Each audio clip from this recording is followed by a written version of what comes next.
Olá a todos, sejam bem-vindos ao terceiro episódio do podcast Os Embaixadores. Neste episódio vamos ter o mesmo formato do episódio passado, em que cada um de nós traz uma notícia e abordamos os temas que são abrangidos por cada notícia. Hoje estamos a gravar este podcast com uma semana de antecedência. Hoje é dia 6 de Abril e este podcast vai ser publicado agora na semaninha da Páscoa e assim não se trabalha. Então, quem é que começa a trazer as notícias? Por acaso és tu? Pois é. Então, a notícia que eu trouxe é do jornal Guardian e o título da notícia é: Quando o mundo atingirá 1,5 graus Celsius de aquecimento global.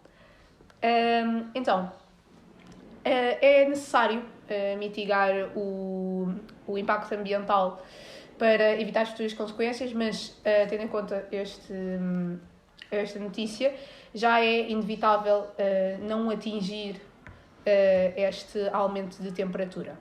Vale a pena frisar que estes dados vêm de acordo com o relatório do IPCC que foi lançado a semana passada. Ressalvar que neste relatório, que podem ver claramente na notícia que vamos meter no Instagram, é apresentado-nos um gráfico que mostra as previsões no melhor cenário e o pior cenário do aquecimento global. O melhor cenário, ou seja, o mais favorável para o planeta, é exatamente passar 1,5 graus Celsius por volta de 2050, sendo que até pode diminuir mais tarde até 2090. Vale a pena dizer que estas projeções são feitas até 2090. O segundo melhor cenário aponta para uma subida do aquecimento global até aos 2,6 graus Celsius. O terceiro, menos mau, é um bocado retórico, mas pronto, leva-nos para os 4,5 graus Celsius e o pior cenário de todos leva-nos para os 8,5 graus Celsius até 2090. Contudo, apesar destas projeções, o próprio relatório fala, e alguns cientistas que estiveram envolvidos neste relatório, na possibilidade de conseguirmos evitar este aquecimento de 1,5 graus Celsius. Mas é uma previsão muito improvável e por isso é que não foi apresentada como uma possibilidade. Especialmente devido às políticas levadas a cabo pelos governos, especialmente as maiores potências mundiais, relativamente à mitigação dos danos causados pelas alterações climáticas.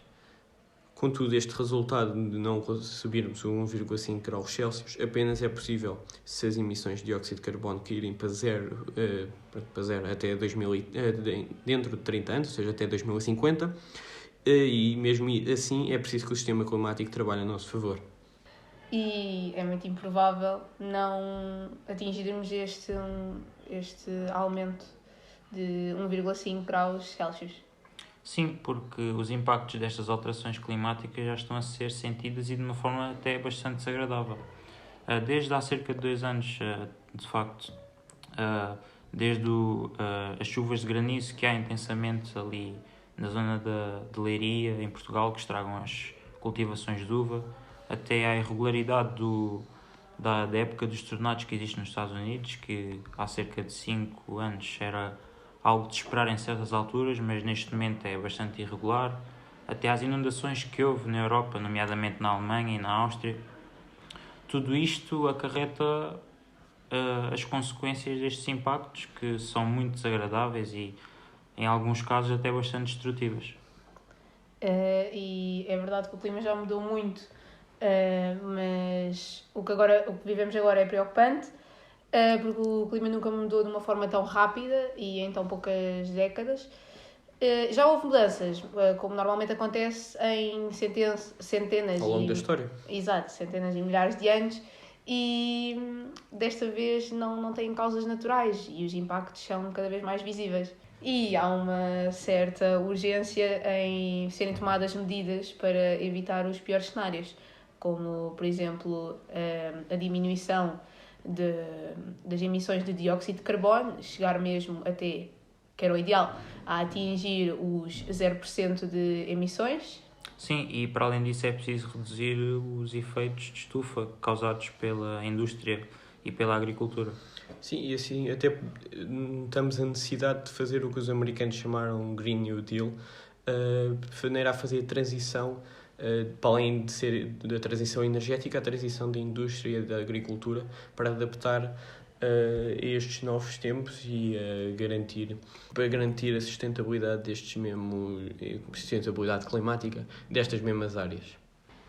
Acho que já podemos dar por concluída a minha notícia, certo? Quem é que segue? Sim, que notícia é que há mais para nós? Sigo eu. Trouxe uma notícia do Público, do dia 5 de Abril, que diz o seguinte: Xangai, 26 milhões de pessoas em confinamento após novo máximo de infecções. Esta notícia surge na sequência não, do que tem sido a política sanitária chinesa, a chamada Estratégia de Tolerância Zero, que acredita que sempre que há um aumento no número de casos, mesmo que não seja algo muito grave, digamos assim, por exemplo, este novo máximo de casos que falam aqui são 16 mil novos casos numa cidade de 26 milhões de pessoas, que é Xangai. Algo não tão alarmante. Sim, algo não tão grave. O governo chinês acredita que é preciso fazer uma quarentena geral da cidade e testar todos os seus habitantes, de maneira a não permitir que a doença se propague. Apesar disto parecer bastante apelativo em termos teóricos, a verdade é que em termos práticos é completamente destrutivo, pois isto não permite que os habitantes chineses, neste caso da cidade de Xangai, produzam uma imunidade relativamente ao vírus, que é, na verdade, o que enfraquece o vírus. Assim, sempre que o vírus atinge os chineses, cada vez é mais forte, pois a população não tem uma imunidade de maneira a contrair alguns anticorpos, não todos, claro, se bem que os chineses já estão vacinados, o que também nos faz pensar um bocado sobre a eficácia dessas mesmas vacinas, que têm sido bastante contestadas internacionalmente, mas pronto, eles não ganham uma imunidade natural que devemos ganhar. E isto traz bastantes impactos para a população chinesa, a nível económico e saúde pública. Sim. A nível económico, pois, como é óbvio, a indústria fica parada e toda a atividade comercial e financeira fica parada. A nível de saúde pública, foi exatamente na sequência, faz parte do que eu estava a dizer. A população chinesa não ganha imunidade de geral face ao vírus e por isso cada vez o vírus virá com mais força e pode ter danos muito mais graves com a sua população. Exemplos disso são inúmeros no passado histórico, como por exemplo entre os espanhóis e os maias, pois grande parte dos maias na verdade morreram não através de conflitos diretos com os espanhóis, mas sim pelas doenças que estes traziam da Europa, que eram desconhecidos para estas povoações e que foram dizimadas à custa dessas mesmas doenças. E isto tem que trazer consequências para a Europa. Quais é que devem ser as consequências? Sim, é verdade, traz inúmeras consequências e mais de saúde pública, porque como o vírus não circula na China, não há, como o André disse, a criação de imunidade de grupo. Aqui na Europa também se verifica o mesmo, quando o vírus propagar com mais intensidade, novamente, na Europa também não existirá imunidade de grupo para essa nova variante. Até mais pela perpetuação do vírus, que é um dos países mais populados do mundo, e assim o aparecimento de possíveis novas variantes, nas quais as nossas vacinas podem não ter resposta, e isso realmente é o mais grave. Então, já podemos dar por concluída a tua notícia, não é? Sim, acho que podemos passar à próxima. Quem é que tem? Muito Sim, obrigada. Eu trago aqui uma notícia da Euronews que diz o seguinte: a União Europeia quer proibir a importação de carvão da Rússia. Isto parece ser algo bastante marcante, pois a Rússia exporta bastante carvão para a Europa, sendo que quase metade do carvão que a Europa consome provém da Rússia e a Rússia lucra muito com isso. É uma fonte de rendimento muito fiável, sendo que a Rússia lucra cerca de 4 mil milhões de euros com essas exportações que faz para a Europa. Sim, e estas medidas vêm na consequência das notícias do massacre de Bucha, e mesmo com o próprio prolongamento da guerra, que já dura há mais de um mês. E isto veio a pedido de membros do governo ucraniano no Twitter, que pediram para a Europa cortar todas as importações de energia russa, seja gás natural, carvão, petróleo. Apesar de não terem sido atendidas todas essas exigências, a verdade é que foram cortadas todas as importações da Europa de carvão.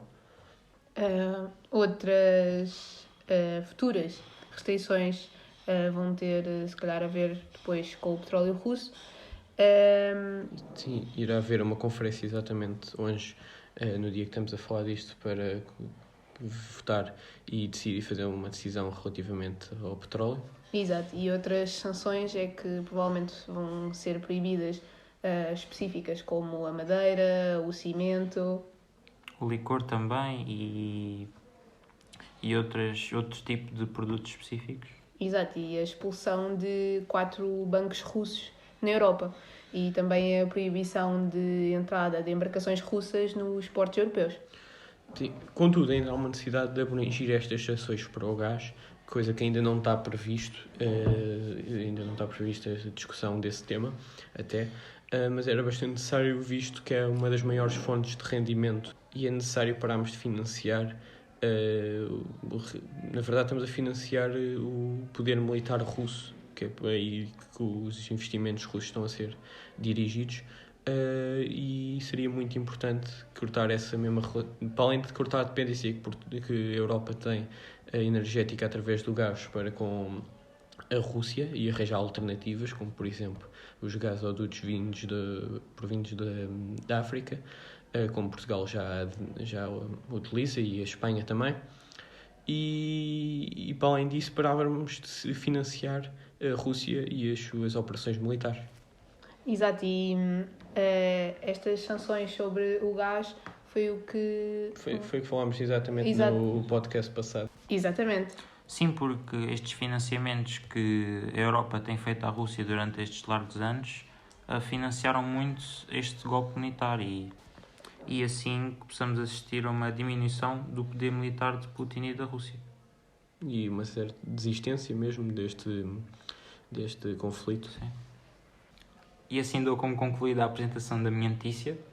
Todos os links das notícias que nós apresentámos, tanto neste podcast como no episódio passado, vão estar sempre na descrição, tanto do YouTube como no Instagram. Já sabem, sigam-nos. No Instagram é PazSpav e no YouTube é PazSpav. Também podem ver, caso não saibam, podem ver os nomes na versão visual, seja no Instagram ou no YouTube. E pronto, e assim damos concluído mais um episódio. Aguardamos por vocês no próximo episódio e até à próxima. Tchau! Adeus.